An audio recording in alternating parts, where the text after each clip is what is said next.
1년 뒤 공식 계약 만료. 손흥민 작심 발언. 10년 전 내가 토트넘 이적한 이유는 우승.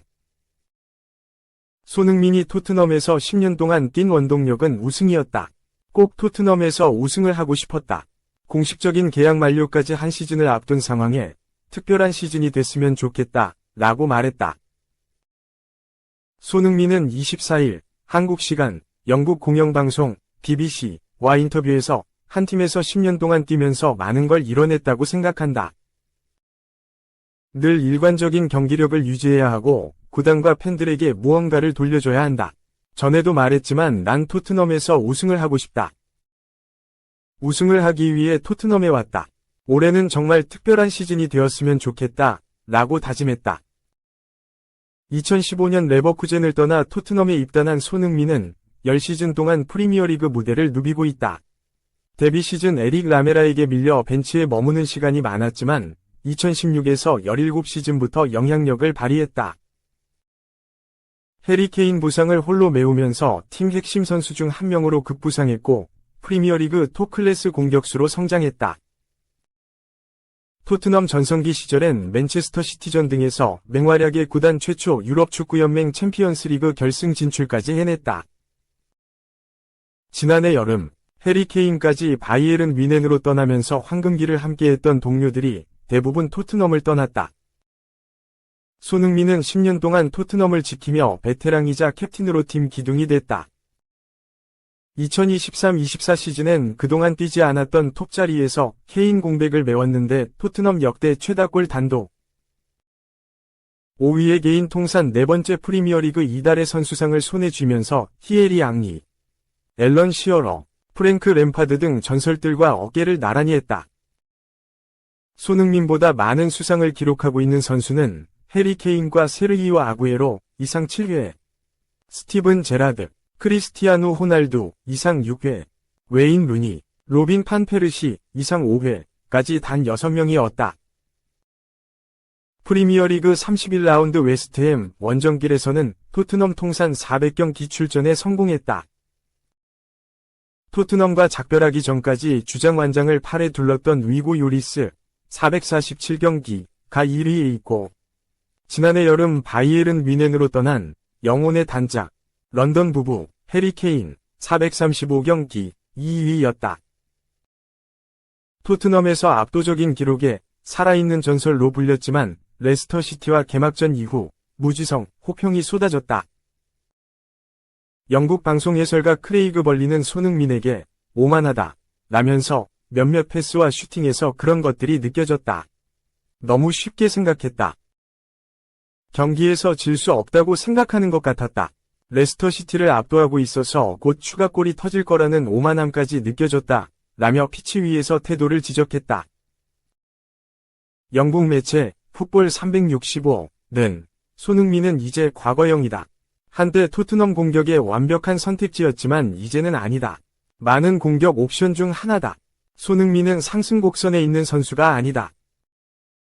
손흥민은 선발로 뛸 자격이 없다. 의심의 여지가 없다. 올해 여름 프리미어리그 팀이 팔아야 할 선수 중에는 반드시 손흥민이 있어야 한다. 라고 호평했다. 하지만 BBC 인터뷰에서 손흥민은 팀 주장이라는 건 책임감이 정말 크다. 훌륭한 선수들과 뛰는 건 즐겁고 전 여전히 배우고 있다. 난 감독 결정을 전적으로 따를 것이다. 감독이 골키퍼로 뛰어라고 지시한다면 골키퍼로 뛸 수도 있다. 라며 모든 상황을 받아들이고 발전할 각오였다. 홈 개막전인 에버턴과 이 라운드는 손흥민에게 중요하다. 홈 경기에서 공격 포인트를 올리며 토트넘 첫 승에 기여한다면 모든 비판은 잠잠해질 것이다. 그러나 올해 여름 합류한 9번 공격수 도미닉 솔랑케의 부상으로 또 손톱 가능성이 불거지고 있다. 손흥민은 최전방 공격수를 뛰고 난 뒤 나보다 훨씬 큰 중앙 수비수들을 상대로 등을 지고 골을 넣는다는 건 정말 어려웠다. 좁은 공간에서 방향을 바꾸고 슈팅할 수 있는 각이 나오지 않을 땐 더 힘들었다. 사실 전 왼쪽에서 무언가 만들어내는 걸 선호한다. 상대 수비와 1대1 상황을 즐긴다. 라고 토로한 적이 있다. 한편 현지에서는 토트넘이 손흥민의 1년 연장 옵션을 발동했다는 이야기가 있다. 2026년까지 동행이 유력하지만 공식 발표가 아직이다. 2021년 토트넘과 재계약을 했던 손흥민의 기본 계약은 2025년 6월에 만료된다. 토트넘 주장으로 한 시즌을 보냈다. 책임감을 느낄 수 있었나? 많은 걸 배울 수 있어서 좋았다. 프리미어리그 팀 주장이라는 건 책임감이 정말 크다. 때로는 젊은 선수들을 상대하는 게 힘들었다. 마치 학교처럼 웃음. 하지만 정말 즐겁다. 훌륭한 선수들과 뛰는 건 즐겁고 전 여전히 배우고 있다. 주장은 쉽지 않지만 매우 즐겁다. 지난 시즌에 9번 자리에서 뛰었다. 선호하는 포지션은 무엇인가? 정말 좋은 질문이다. 그런데 진짜 모르겠다. 팀이 때때로 다른 시스템을 써야 할 때가 있다. 프리미어리그에서는 다른 스타일 팀을 상대해야 한다. 그래서 가능한 오래 뛰어야 한다고 생각한다. 특히 수비적인 팀을 상대할 때 정말 힘들었다.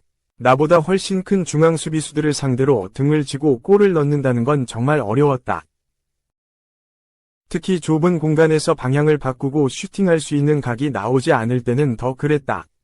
정말 어려웠다. 사실 전 왼쪽에서 무언가 만들어내는 걸 선호한다. 상대 수비와 1대1 상황을 즐긴다. 그 점이 내 강점 중 하나라고 생각한다. 만약 오픈 플레이 상황이라면 미드필더로 뛰어도 상관없다. 하지만 난 감독 결정을 전적으로 따를 것이다. 감독이 골키퍼로 뛰어라고 지시한다면 골키퍼로 뛸 수도 있다. 토트넘에서 10년 동안 뛰었다. 팀에 어떤 유산을 남기고 싶은가?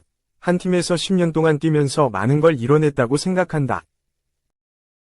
늘 일관성을 유지해야 하고 구단은 날 신뢰해야 한다. 또한 구단과 팬들에게 무언가를 돌려줘야 한다. 전 팬들에게 큰 사랑을 받았다. 정말 감사한 일이다. 하지만 전 토트넘 레전드가 아니라고 생각한다. 예전에도 말했지만 난 이 팀에서 우승하고 싶다. 우승은 정말 하고 싶은 일 중 하나다. 만약에 우승을 하게 된다면 그때 레전드라고 절 부른다면 행복할 것 같다. 우승을 하기 위해 토트넘에 왔다. 그래서 올해는 정말 특별한 시즌이 되기를 바라고 있다. 2. 한 21세 유럽파 골잡이 터졌다. 이영준 42초 만에 깜짝 데뷔전 데뷔골. 최고점 평점 7.9 맹활약. 이영준 21 그라스호퍼 취리 이 데뷔전에서 깜짝 데뷔골을 터뜨리며 빛났다. 유럽 무대 도전 시작이 좋다.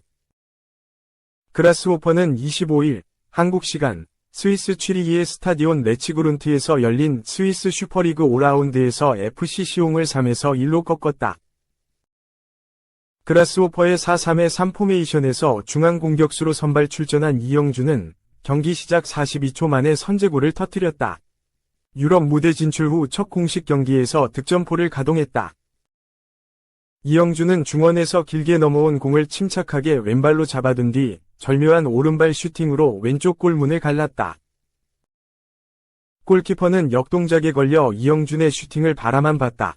그라스호퍼 최전방에서 큰 키를 이용한 제공권과 왕성한 활동량을 선보인 이영준은 후반 34분 교체됐다.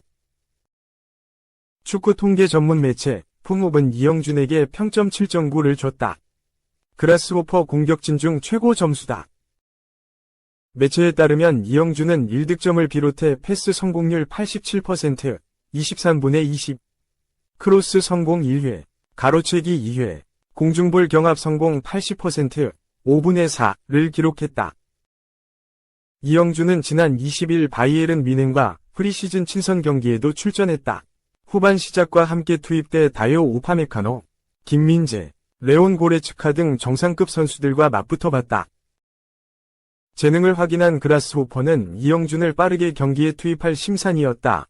스위스 매체 나오에 따르면 그라스호퍼는 이영준의 워크퍼 및 발급을 기다렸다. 약 한 달이 지난 뒤에야 이영준의 공식 경기 출전이 가능했다. 기회가 오자마자 이영준은 능력을 입증했다. 날카로운 오른발 슈팅으로 선제골을 기록하며 그라스호퍼의 진한 눈도장을 찍었다. 나우는 이영준은 절묘한 득점으로 홈팀의 리드를 안겼다. 그는 워크퍼밋을 받고 선발 명단에 들어온 선수다. 고 보도했다. 이영준은 K리그 1위 수원FC에서 준프로 신분으로 데뷔했던 특급 유망주다. 23세 이하 U23 대한민국 축구 국가대표팀에서도 주축 스트라이커로 활약하고 있는 대형 공격수 신성우로 통한다.